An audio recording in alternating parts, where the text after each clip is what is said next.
The history of an entire state could fill volumes of books, and that's true for Alabama. But here are some notable moments from its past. For more information about these events and others, visit our website, and be sure to subscribe to our channel to learn more about African American history. In 1955, when Rosa Parks refused to give up her seat on a Montgomery bus to a white man, she was arrested. That event kicked off a 3-8-1-day boycott of the city's segregated buses.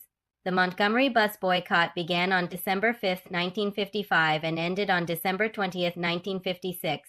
It was one of the most important events in the civil rights movement because it helped to desegregate public transit. The boycott also helped to launch the career of Dr. Martin Luther King Jr., who was a leader of the boycott and helped to organize the Montgomery Improvement Association. The boycott was successful because of the support of the Black community who refused to ride the buses until they were integrated.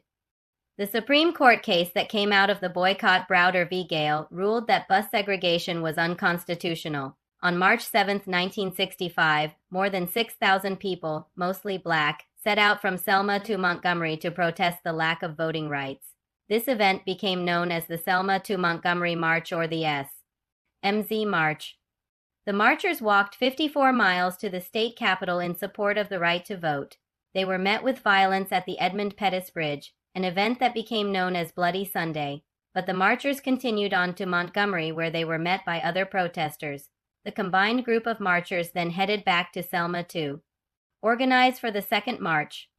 On March 9, 1965, 32,000 people marched from Selma to Montgomery without incident. The third march began on March 25 and ended at the Alabama State Capitol building, this time with 25,000 people participating. All three marches were important in the fight for voting rights. They led to the passage of the Voting Rights Act of 1965, which outlawed discriminatory voting practices. In 1963, hundreds of Black students from Alabama's public schools marched to the Birmingham City Jail to protest segregation. This event became known as the Birmingham Children's Crusade.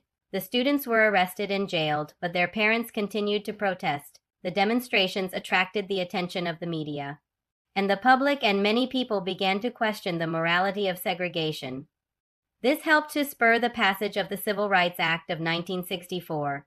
On July 4, 1881, educator Booker T. Washington founded the Tuskegee Institute in Alabama. The institute was created to provide education and training for African Americans. It was one of the first institutions of higher learning for African Americans, and it played an important role in the development of the civil rights movement. The Tuskegee Institute has since become Tuskegee University. Between 1941 and 1945, more than 1,000 African American men from Alabama joined the Tuskegee Airmen program. The airmen were trained at Tuskegee Institute, and they flew more than 15,000 combat sorties during World War II. They were the first Black U.S. military pilots, and they paved the way for the integration of the armed forces. The Tuskegee Airmen were awarded the Congressional Gold Medal in 2007. This has been Alabama in 100 seconds. If you want to learn more about African American history, visit our website. Be sure to subscribe to our channel and follow us on social media. And thank you for watching.